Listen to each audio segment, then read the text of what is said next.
For the first time since December last year, the U.S. Federal Reserve decided to lower the country's benchmark interest rate by 25 basis points. We have our economics correspondent Park Jun-han here in the studio to explain how the U.S. Fed's decision could impact global economies, including South Korea.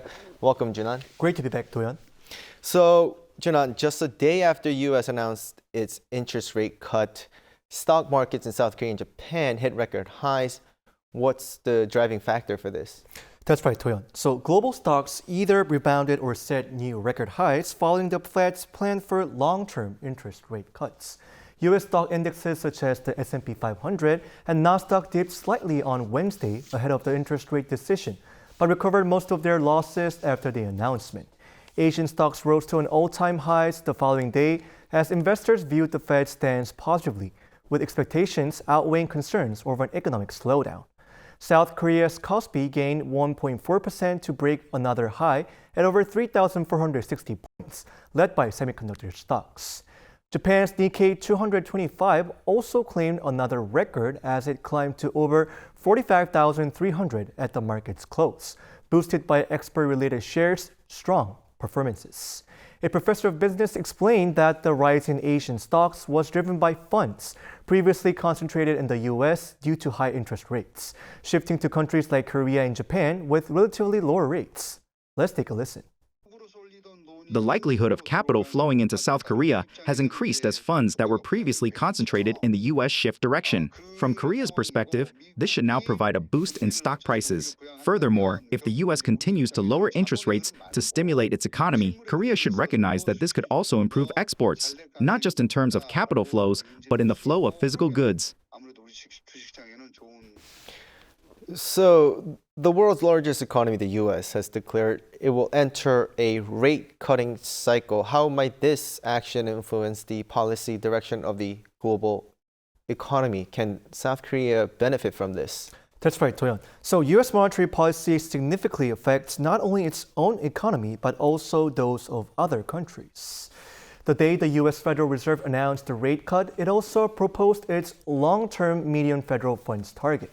The Fed indicated a median federal funds rate of 3.6% for the end of this year, suggesting two additional rate cuts are likely at the October and December Federal Open Market Committee meetings. Policymakers then projected a median interest rate of 3.4% at the end of 2026 and a long-term target rate to stay at around 3%. As a result of this September rate cut, the interest rate differential between South Korea and the U.S. has narrowed to 1.75 percentage points, with South Korea's rate being at 2.5%. The business professor noted that changes in U.S. monetary policy are likely to boost liquidity in the South Korean market, potentially benefiting it as more funds from the U.S. flow into South Korea. Let's take a listen to what Professor Kim had to say about this.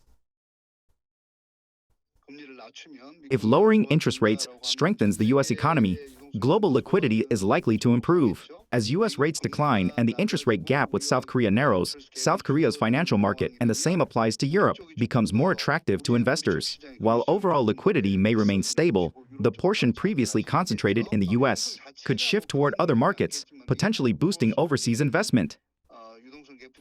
Now, my last question for you, Jun-han. I'm curious how South Korea's central bank and government agencies responded to, last night's interest rate cut. What stance should the South Korean economy take after this? Right. So following the interest rate decision, South Korean government agencies said that they would plan appropriate fiscal promises.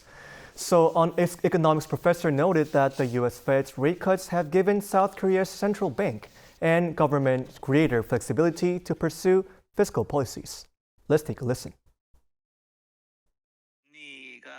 I understood it to mean that the South Korean government was concerned because U.S. interest rates remained relatively higher than South Korea's, and the U.S. had not yet resumed its rate-cutting cycle. Now that South Korea has more room to focus on domestic rate cuts, this is highly beneficial for the administration, the Ministry of Economy and Finance, and other related agencies. Even if South Korea lowers its rates, there is a lesser risk of capital outflows, since both countries' rates are still low. An official from the Bank of Korea stated that due to the U.S. Fed's first rate cut in 9 months, it has become easier for it to operate monetary policy with a focus on domestic economic conditions inflation, and financial stability. Deputy Prime Minister and Minister of Economy and Finance Koo Yoon-chul noted at a macro-financial meeting that global markets reacted largely in line with expectations to the Fed's rate cut, though sentiment was mixed as investors weighed the U.S. Fed chairman's remarks on lingering uncertainties. Koo also stressed that the ministry will closely monitor risks, respond swiftly if needed, and maintain constant communication with relevant agencies to ensure stability in the economy and financial markets. All right, thank you for that coverage. Thank you, Doyeon. I hope to see you again soon.